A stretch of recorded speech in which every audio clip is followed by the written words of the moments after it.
Hello guys, in this video I'm going to show you how to solve system of linear equations. Okay, so we'll go ahead and solve this one here. So as you can see here, there are many methods for you to solve a system of linear equations. Sometimes you have the graphing method, in which you will graph all of them, and if, for example, after graphing you get two lines that intersect, so this will be one solution. If you graph, you get, let's say you get, after graphing, you get two parallel lines. So this would be no solution. So this is one solution. This would be no solution because they do not intersect, okay? So no solution. And if when you graph the lines, they fall on top of one another, so you know that you have infinitely many solutions because they intersect everywhere. Okay, so that's what it means. And a case in which you see a solution, if there's a solution, just like in this case and in this case, at least one solution, you will say the system is actually consistent. If there's no solution, it's actually inconsistent. Okay, dependent systems are like this when one is on top of the other, just like this right here. So you say that they're dependent, the equations are dependent. Here they're independent for these two, okay? So remember that. But that would be the graphing method. So you would just graph them and you would see the solution. You have also, you may be able to solve them algebraically, which is what I'm gonna do here. And in this case here, I'm gonna use a method called the substitution method, okay? So substitution method.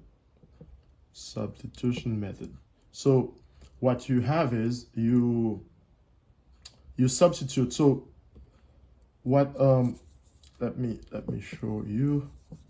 By the way, I said graphing method, so you have the graphing method which I showed you there.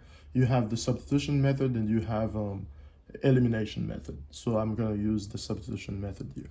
All right, so why am I using it? Well, because I already have x by itself here, so I can choose to substitute the value I have for x here and 1. So I could say, let's substitute x and 1. Okay, so from 2, I'm going to take x and substitute and 1. Okay, so here's what I'm going to do. So I'll say 2x. So if x is equal to that, so I can say now 2, I know from 1, 2x plus 3y is 13. Therefore, I can replace x by its value because I know the value there. So I can put 2 times, then I put the rest here. So 2 times what? 2 times x. X is what? Y plus 4. So y plus 4. I put it in color here so you can see what I did, okay? Then from here, you can actually solve this equation because you have one variable now. And that's the reason why I did it this way. So now you can distribute here. And if you distribute, you'll get 2y plus 8 plus 3y equals to 13. Then combining like terms, 2y plus 3y is 5y plus 8 equals to 13, and I can subtract 8 from both sides. Okay, therefore I have 5y, cancel the 5y equals to 13 minus 8 is 5, right? Okay, then from here sorry, what do you do here? You divide by 5 both sides. So you divide by 5 and cancel here. You have y equals to 1. 5 divided by 5 is 1. So you get the value of y.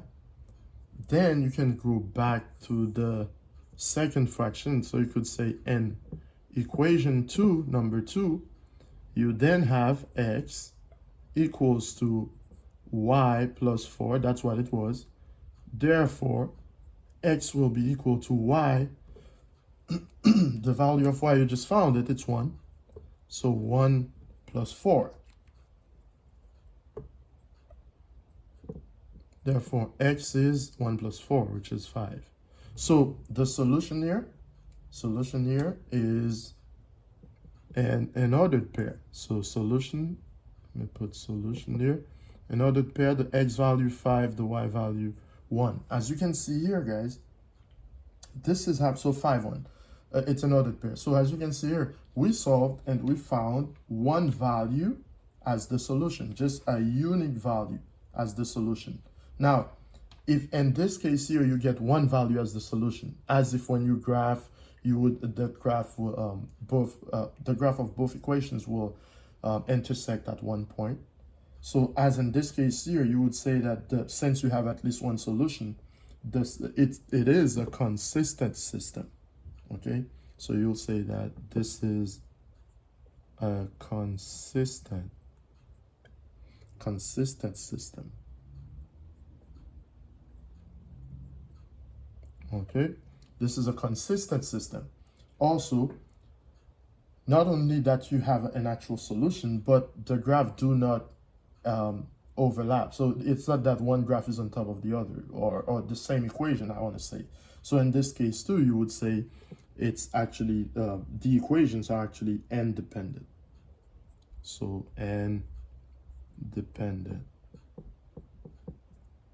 independent equations. Okay, independent equations. Okay, so this is how you solve this using the elimination, using the substitution method, I'm saying. So and this is when you actually have a solution. Okay, we have other examples in which according to which you wouldn't have a solution, or you would have infinitely many solutions. So let's see if we can solve another one. Okay, let me solve another one. So original problem here is, let me write it down. Let's say, again, you want to solve this system, and it's negative x plus 3y equals to 6, then y equals to 1/3 x plus 2. Okay, so let's say we have this system here, all right, and we need to solve. So for the first equation, remember, this is the first equation, this is the second equation. Okay, so from the first equation, let's say in the first equation you have what? You have negative x plus 3y equals to 6. Now you have the second equation there in terms of x already and the second equation. So what you can do, you can use this by the way, to solve for you can use this and substitute for y and to solve for x. So you could do that. You could do it either way you want, all right? But in this case here, since I just tried the substitution method, so I'm going to try it again here. I have the value of y, guys, so I can replace y by its value. I'll put negative x plus 3 times, and I'm going to replace y by its value here. Just so you can see, y is 1/3 x plus 2. 1/3 x plus 2, okay? Then I know I can actually solve for x here, okay? So negative x plus, I can distribute 3y here. So 3 would cancel here, therefore I'll have only x. Then 3 times 2 is 6, okay? Equals to 6. Now, x minus x is 0. So 0 plus 6 is just 6, equals to 6. This right here is actually a true statement, okay? So since you get to a true statement, you know this is true. So since you get to a true statement, so that means it will be true for any value you put here for x, okay? Any value x and y has, this will be true, okay? It will always be true for any value. Therefore, if we say for any value, so therefore we can pick whatever the value we want for the solution, right? All the values. So then you would say the answer to this answer is infinitely many solutions. So infinitely okay, infinitely many solutions. Many solutions. Now, what we mean by that is the solutions will look like this. It would be an ordered pair, okay, an ordered pair, by the way, xy, xy. So an ordered pair like xy, such that, and you could pick any of the equations here just to say what you mean, such that negative x plus 3y equals to 6. Okay, remember I said you could pick any of the equation to say that. So you could also say r x y such that y is equal to 1/3 x plus 2. And why am I presenting the solution like this? Well, it's just because I have infinitely many solutions in this case, all right? And how do we know? It's because we get to this true statement here. So it will always be true for any value. Therefore, by any value, what do we mean? By any value, we mean anything that could, any x or y value like this, x, y, like an ordered pair, all right? So let's try another one in which there's no solution, because I just tried one in which there's one solution. I just tried another one in which there's no, there's infinitely many solutions.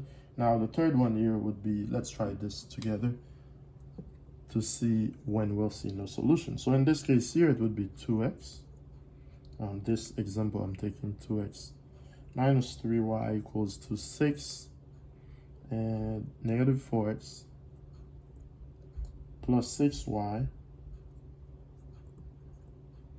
equals to 5, okay?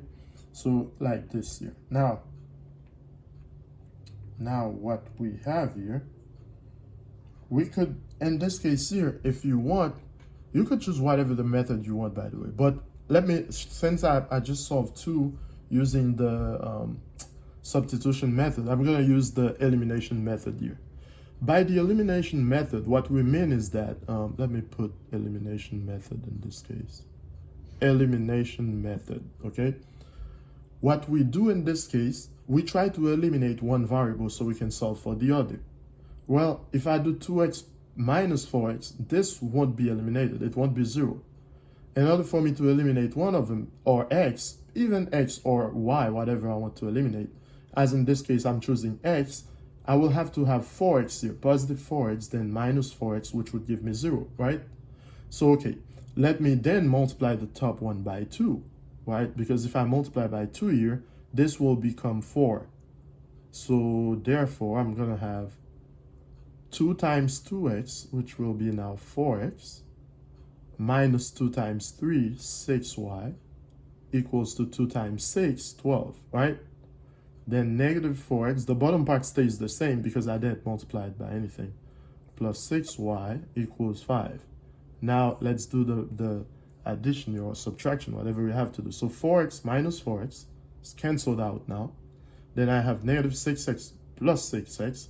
This is also canceled out. Therefore, I have 0 on the left here equals to 17. Okay, 12 plus 5, 17. Now, is 0 equal to 17? No, this is false. This is a false statement here.